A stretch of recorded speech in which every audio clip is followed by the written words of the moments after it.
À la une de cette édition, mercredi descendre depuis du carême pour les chrétiens catholiques du monde entier. Une période qui s'étale sur 40 jours. Carlos Ghosn a quitté la prison de Tokyo après 3 mois de détention.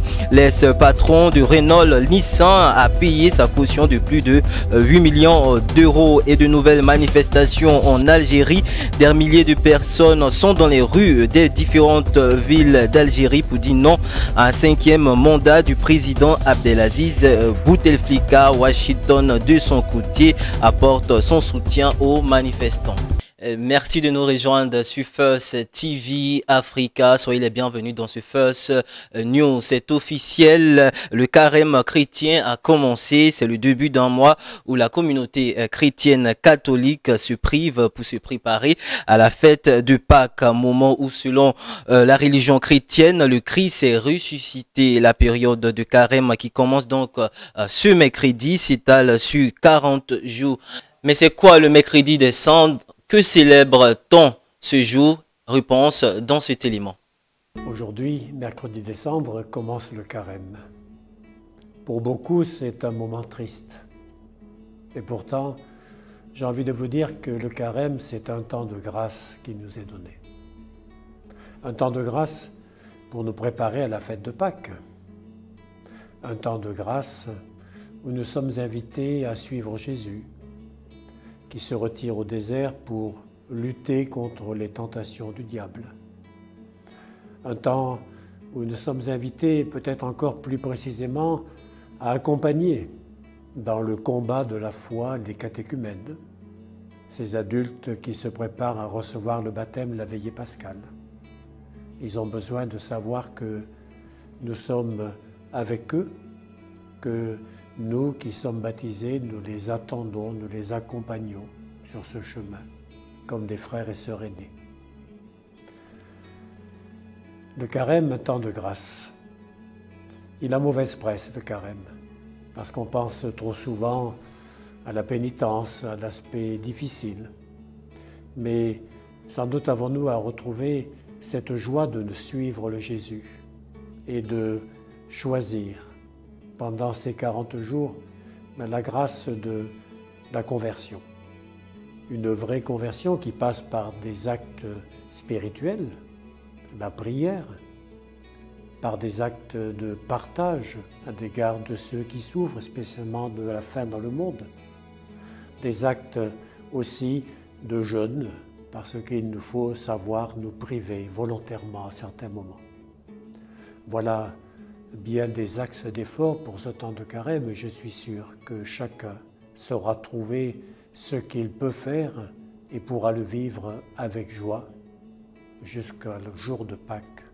Bonne route de carême. Les autorités burundaises ont fermé le bureau des droits de l'homme des Nations Unies dans leur pays. Elles ont suspendu depuis 2016 leur coopération avec cette représentation de l'ONU au Burundi. On suit ensemble cet élément. Le bureau local des Nations Unies pour les droits de l'homme, définitivement fermé au Burundi. L'organisme spécialisé de l'ONU assure que le gouvernement burundais l'a forcé à plier bagage, une référence à la demande faite début décembre par le président Pierre Nkurunziza, qui avait dit ne plus comprendre l'utilité du bureau alors que la situation des droits de l'homme s'est améliorée dans son pays. 2 ans après la suspension de la coopération, le 5 décembre de l'année dernière, le gouvernement a demandé la fermeture de notre bureau au Burundi, expliquant que le pays a fait des efforts suffisants en matière de mise en place de mécanismes pour la protection des droits de l'homme, dont l'existence de notre bureau ne se justifie plus. Le bureau des droits de l'homme de l'ONU a été ouvert au Burundi en 1995, alors que la guerre civile faisait rage dans le pays. Plus de 2 décennies plus tard, le gouvernement a estimé que la paix était revenue et que la situation des droits de l'homme n'est plus la même.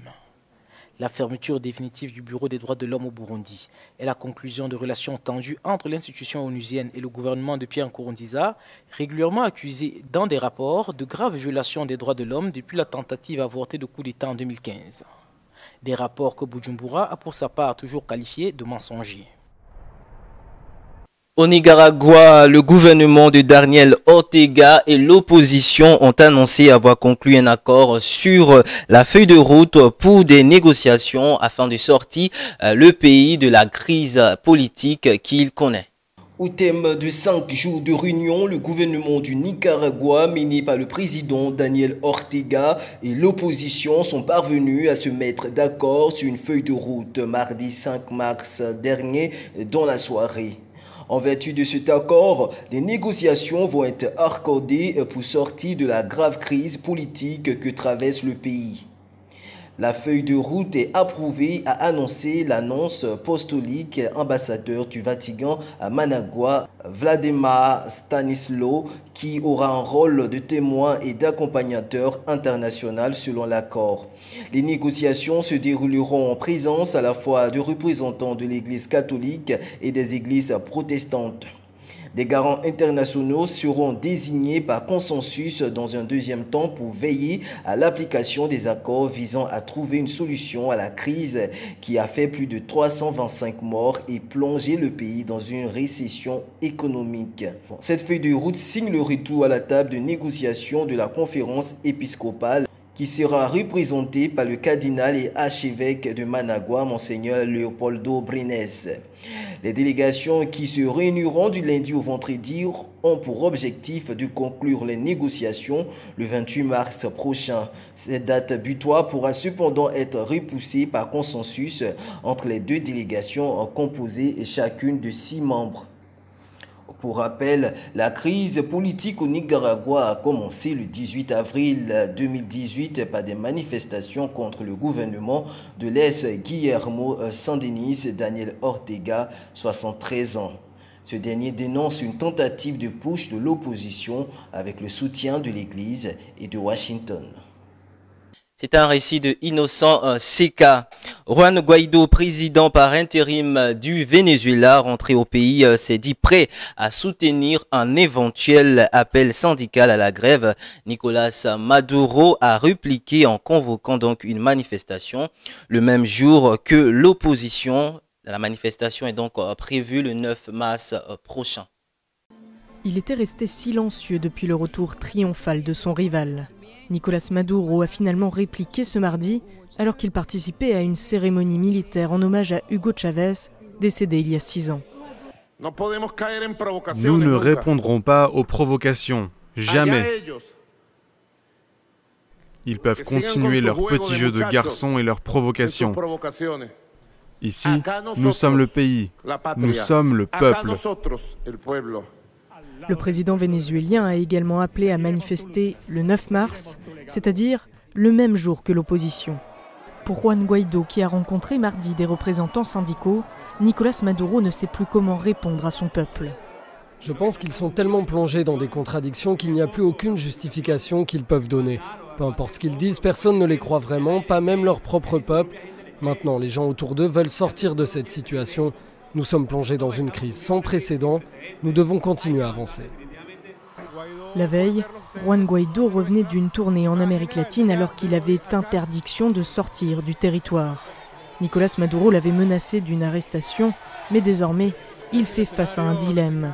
Arrêter Juan Guaido pourrait provoquer des représailles internationales, notamment américaines. Ne pas l'interpeller reviendrait, au contraire, à accepter toute défiance de son autorité. Carlos Ghosn a été libéré ce mercredi de la prison de Tokyo après donc plus de 100 jours passés en détention. L'ex-patron de Renault-Nissan après avoir payé une caution d'environ 8 millions d'euros. Pour rappel, il est accusé de malversation financière. On suit ensemble cet élément. Le tribunal de Tokyo a accepté de libérer Carlos Ghosn sous caution. Une caution toutefois fixée à 1 milliard de yens, soit 8 millions d'euros, et assortie de conditions comme l'interdiction de sortie du territoire japonais. Cette décision intervient au lendemain d'une conférence de presse du nouveau principal avocat de l'ex-PDG de Renault et Nissan, Junichiro Hironaka, surnommé l'innocenteur, pour avoir obtenu nombre d'acquittements d'inculpés de haute volée. Il avait déposé une 3e requête de mise en liberté sous caution et avait annoncé hier que la famille de Ghosn avait décidé de saisir les Nations Unies, estimant que les droits fondamentaux de Carlos Ghosn étaient bafoués. L'ancien PDG du géant automobile Renault-Nissan est en prison depuis plus de 3 mois et à moins moins que le bureau du procureur ne le réarrête sur de nouveaux chefs d'accusation ou qu'un appel n'inverse la décision, il devrait sortir ce mardi. La maison de haute couture Chanel a présenté dans un décor neigeux la dernière collection dessinée par Karl Lagerfeld, décédé donc il y a 2 semaines après avoir marqué de son empreinte le monde de la mode. On suit ensemble cet élément. Une minute de silence, un hommage, un ultime défilé. Le dernier imaginé par Karl Lagerfeld, décédé il y a 2 semaines. Des clins d'œil comme des enregistrements audio où l'on entend sa voix. Un autre monde à construire, je ne sais pas quoi. Pour saluer une dernière fois le grand couturier. En plein cœur du Grand Palais transformé en station de ski, les admirateurs se sentent endeuillés. On le remercie. Encore une fois, il nous a fait rêver. Et on espère qu'il nous fera rêver de là-haut maintenant. Il avait une autodérision, de l'humour. Et puis ce que je retiendrai, c'était un bosseur. Un bosseur qui a dessiné jusqu'au bout cette dernière collection et se disait heureux d'exercer ce métier dans la dernière interview qu'il a donnée. Je suis chanceux parce que je peux faire ce que je veux. Je dis je veux ça et je l'ai. De la meilleure façon et dans la meilleure qualité, je vais de l'avant, problème par problème, pas à pas. Actualité en Algérie à présent, dans plusieurs villes de ce pays, les manifestants ont réitéré leur rejet d'un 5e mandat du président Abdelaziz Bouteflika. Washington, de son côté, a indiqué soutenir donc les manifestants, tandis que l'armée a mis en garde ceux qui veulent donc déstabiliser le pouvoir.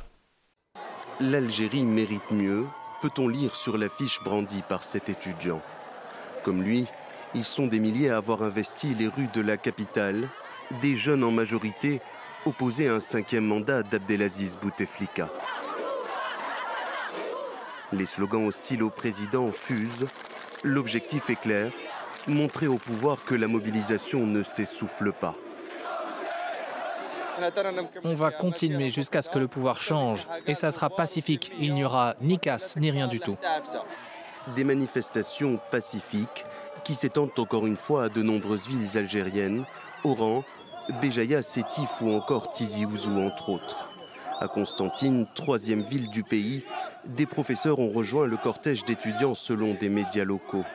Malgré tout, le gouvernement reste inflexible. Le président, affaibli au pouvoir depuis 20 ans, a fait enregistrer sa candidature dimanche au Conseil constitutionnel. Abdelaziz Bouteflika, qui a reçu le soutien de l'armée ce mardi, garante de la stabilité et de la sécurité selon le chef d'état-major. Le fait que l'Algérie ait pu réunir les facteurs de sa stabilité à travers l'éradication du terrorisme et la mise en échec de ses objectifs a déplu à certaines parties qui sont gênées à l'idée de voir l'Algérie stable et sûre. Dans un communiqué publié par son nouveau directeur de campagne, le président s'est engagé notamment à mener une série de réformes et à ne pas aller au bout de son mandat. Un mot de sport à présent, nouvelle soirée Couche-Madex pour le Real de Madrid. Triple tenant du titre en Ligue des Champions est éliminé dès les 8e de finale par l'Ajax d'Amsterdam, victorieux donc aux Pays-Bas 1-2. Les Merengues ont sombré à Madrid 1-4. C'est un récit de Daouda Oubda. C'est un véritable séisme qui a frappé le football européen. Un triptyque du titre en Ligue des Champions, cadre du continent, le Real s'est fait sortir dès les 8e de finale par l'Ajax Amsterdam après avoir été humilié devant son public mardi 5 mars dernier. Une défaite qui, cumulée à une coup de victoire de l'aller 1-2, met un terme prématuré à la campagne des Merengues en Ligue des Champions. Devant son public, le Real a connu l'une des défaites les plus marquantes de son histoire moderne. Maladroits comme jamais devant le but, ils ont touché les montants pas 2 fois durant la première demi-heure. En face, l'Ajax s'est montré d'une précision chirurgicale en trompant Courtois à 2 reprises, par Ziyech à la 7e 0-1, puis Neres à la 18e 0-2. Dos au mur, après cette entame catastrophique, les Madrilènes sont revenus des vestiaires avec plus d'entrain. Mais ils se sont une nouvelle fois fait punir en contre sur une frappe magistrale de Tadic 0-3 à la 62e, auteur par ailleurs d'une prestation magistrale. Et si la réduction du score d'Asensio 1-3 à la 70e a un temps fait renaître l'espoir dans les travers de l'enceinte madrilène, Schnoch s'est chargé de porter le coup de grâce quelques instants plus tard d'un mètre coup franc 1-4 à la 72e minute, suffisant donc pour mettre un terme au suspense et plonger son hôte en plein cauchemar. À Madrid, la crise est désormais totale après une semaine précédente qui avait coûté très cher au club. En l'espace de 4 jours et 2 classicos face à Barcelone, ils avaient déjà été éliminés en Coupe du Roi et avaient abandonné presque toutes les chances en championnat. En lieu et place d'une épopée, les spectateurs de Santiago Bernabéu auront droit pour la première fois depuis longtemps à une bien énorme fin de saison. Voilà, c'est la fin de cette édition. Merci de nous avoir suivis. Bonne suite de programme sur First TV Africa. L'information revient dans 1 heure de temps.